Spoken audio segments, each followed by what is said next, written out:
188 मिहिर की कश्मकश। मिहिर को अपने सामने से आवाज सुनाई देती है। मिहिर माय बॉय, आखिरकार तुमसे मुलाकात हो ही गई। इस आवाज को सुनते ही जैसे मिहिर के चेहरे पर हवाइयां उड़ने लगती हैं और मिहिर बड़बड़ाते हुए खुद से कहता है, ये आवाज मिहिर अपने सपने में भी कभी नहीं भूल सकता। मिहिर को ऐसा लगता है जैसे उसके कानों ने भूल से कोई ऐसी आवाज सुन ली हो जो गलत है। मिहिर मन ही मन खुद को समझाते हुए कहता है, ऐसी कोई आवाज नहीं है, जरूर ये मेरा कोई वहम है। वैसे भी आजकल मेरे साथ उल्टी सीधी चीजें बहुत हो रही हैं। तभी मिहिर को दोबारा वही आवाज सुनाई देती है। मिहिर मिहिर मन ही मन प्रार्थना करते हुए कि जो कुछ भी वो सोच रहा है सब कुछ गलत हो, अपना सिर उठाकर ऊपर देखता है और अपने सामने खड़े इंसान को देखकर मिहिर चौंक जाता है।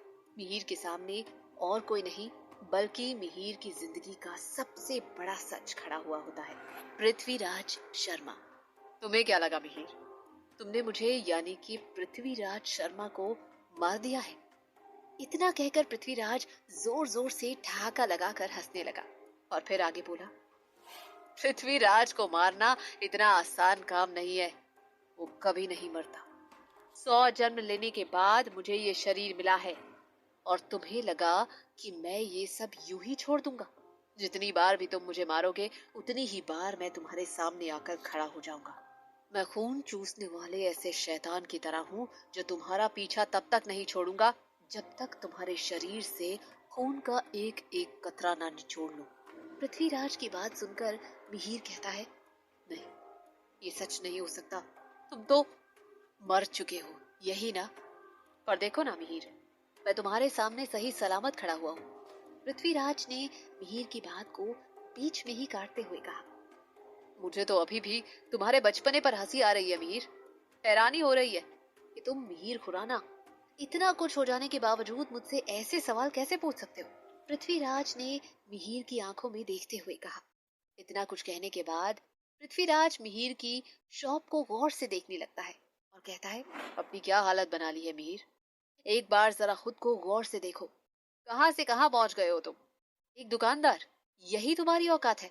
अरे कहीं तुम ये तो नहीं सोच रहे कि ये पृथ्वीराज जिंदा कैसे हो गया?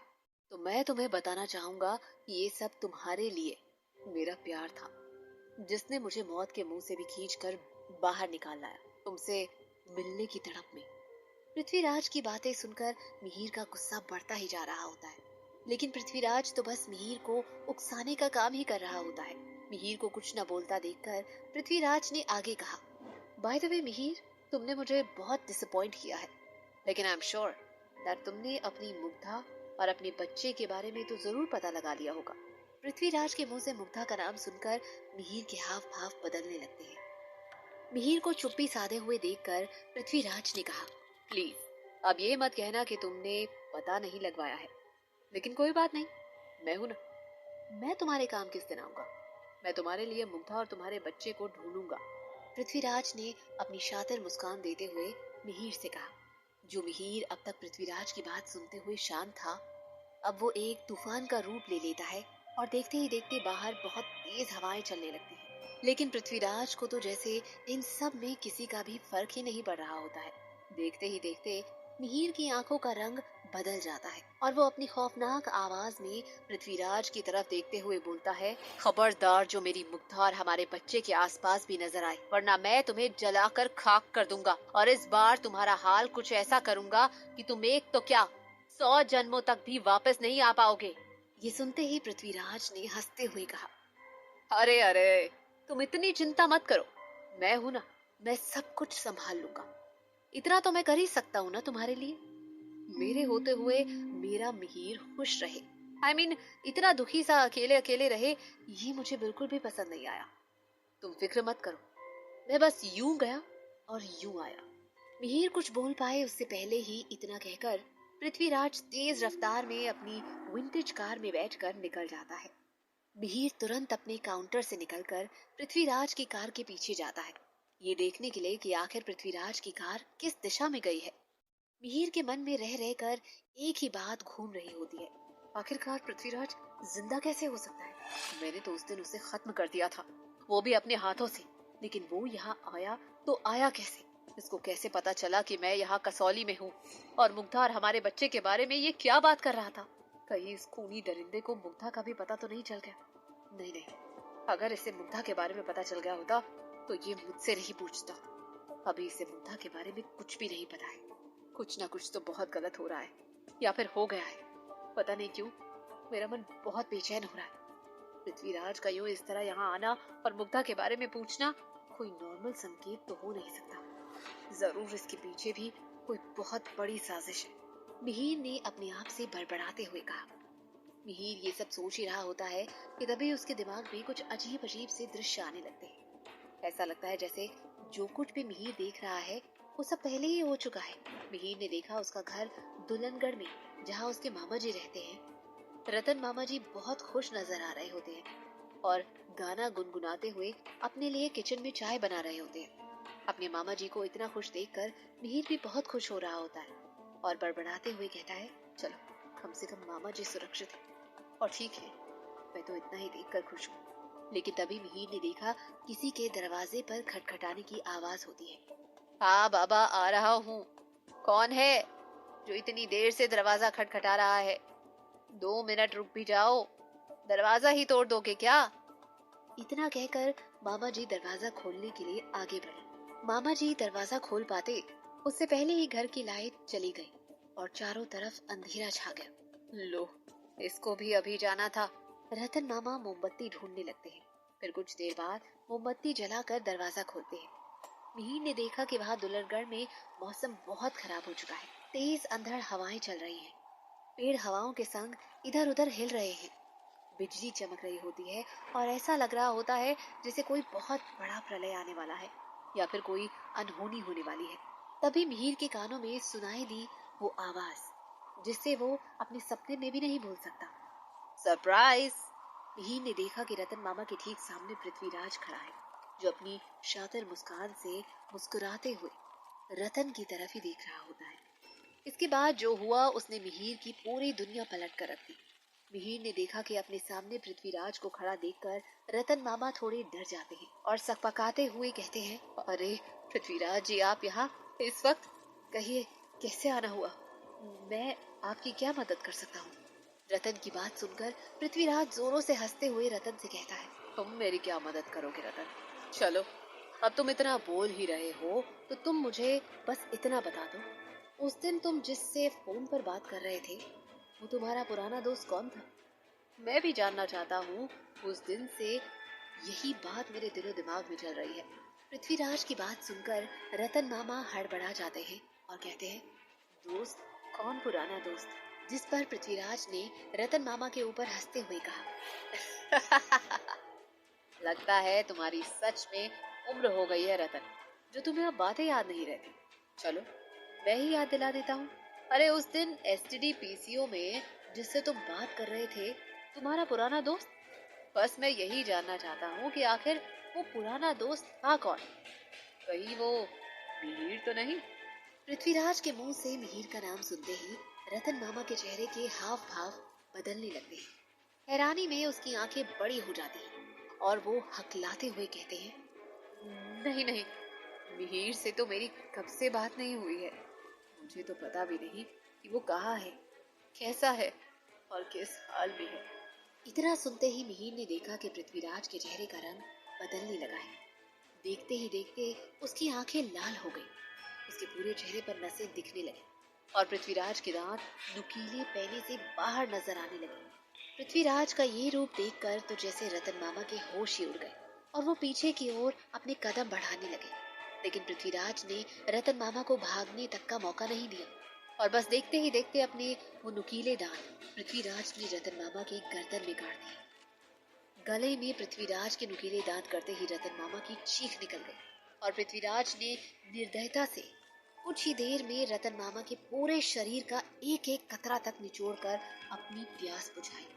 फिर उसके बाद पृथ्वीराज ने रतन मामा के निष्प्राण शरीर को वहीं सड़ने के लिए फेंक दिया और वहां से अपनी विंटेज कार में बैठकर चला गया। इतना देखते ही मिहिर के तो पैरों तले जमीन खिसक जाती है। वो एक ही जगह पर बुत बना खड़ा का खड़ा ही रह जाता है। कुछ ही देर बाद फिर रतन मामा के ना होने का एहसास होते ही मिहिर जोरों से चीखता है। एक बार चीखता है, फिर दूसरी बार दोबारा चीखता है।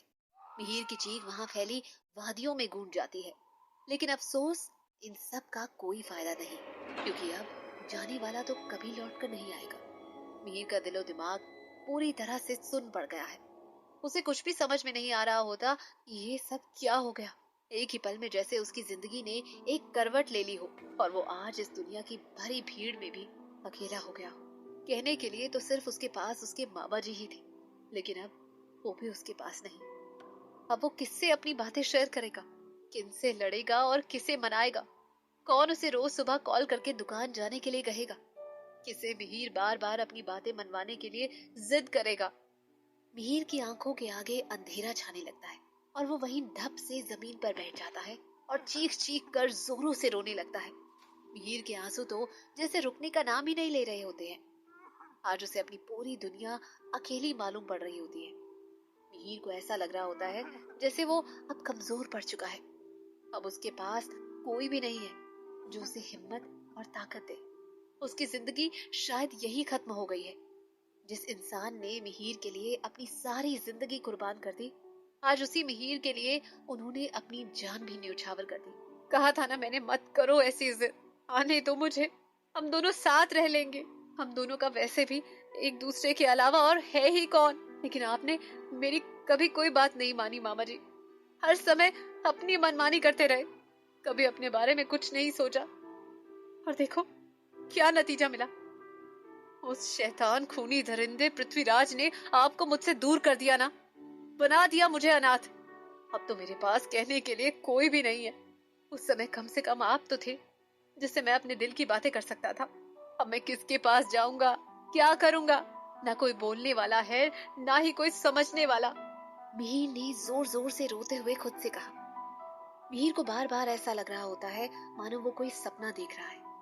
अभी उसके रतन मामा आएंगे और उसे उठाते हुए कहेंगे, उठ जा मिहिर, बहुत लेट हो गया है, दुकान नहीं जाना क्या? लेकिन अफसोस, ये सब सपना नहीं, एक बुरी हकीकत है जो आज मिहिर के सामने खड़ी है। अभी कुछ देर बीते ही है कि मिहिर अपने दांत पीसते हुए कहता है, पृथ्वीराज, अब बस तुम देखते जाओ, मैं तुम्हारा क्या हाल करता हूँ। तुम्हारा वो हाल करूंगा ना कि तुम दोबारा जन्म लेने से भी घबराओगे। एक और जहां मिहिर अपनी मामा की मौत की बात को हजम करने की कोशिश कर रहा होता है, मिहिर के लिए ये यकीन करना मुश्किल हो रहा होता है कि अब उसके मामा जी उसके साथ नहीं है। वहीं दूसरी ओर मिहिदा एक गार्डन के बीच से हंसते मुस्कुराते हुए कोई पोयम गाती हुई स्कूल से घर की तरफ जा रही होती है। कांधे में अपने से भारी बैग और गले में वाटर बॉटल टांगे मिहिदा उछलती कूदती हुई अपनी ही धुन में मस्त जा रही होती है कि अचानक मिहिदा को अपने आसपास किसी के होने का एहसास होता है। एक ऐसा एहसास जो उसे उस दिन हुआ था जिस दिन वो पहली बार मिहिर से मिली थी। मिहिदा के मन में अचानक से एक डर पैदा हो जाता है और वो दौड़ने लगती है। दौड़ते दौड़ते पीछे की तरफ देखते हुए मिहिदा अपने सामने खड़े शख्स से टकरा जाती है और नीचे गिर जाती है। नीचे गिरते ही मिहिदा ऊपर की ओर देखते हुए बोलती है, ओफो, कांट यू सी, ऐसे बीच में कौन खड़ा होता है? मिहिदा ने अपना सिर उठाकर देखा तो पाया कि उसके सामने खड़े शख्स के पीछे सूर्य डूब रहा होता है, जिस वजह से मिहिदा को उस शख्स का चेहरा साफ नहीं नजर आ रहा होता है। मिहिदा की तरफ देखते हुए उस शख्स ने मिहिदा को चॉकलेट देते हुए अपना हाथ मिहिदा की तरफ आगे बढ़ाया। No, thank you. इतना कहकर मिहिदा अपनी स्कर्ट साफ करती हुई खुद उठकर खड़ी हो जाती है और उस शख्स को उसकी चॉकलेट वापस देती हुई कहती है, आई एम सॉरी, बट मैं स्ट्रेंजर से चॉकलेट नहीं ले सकती, मम्मी ने मना किया है।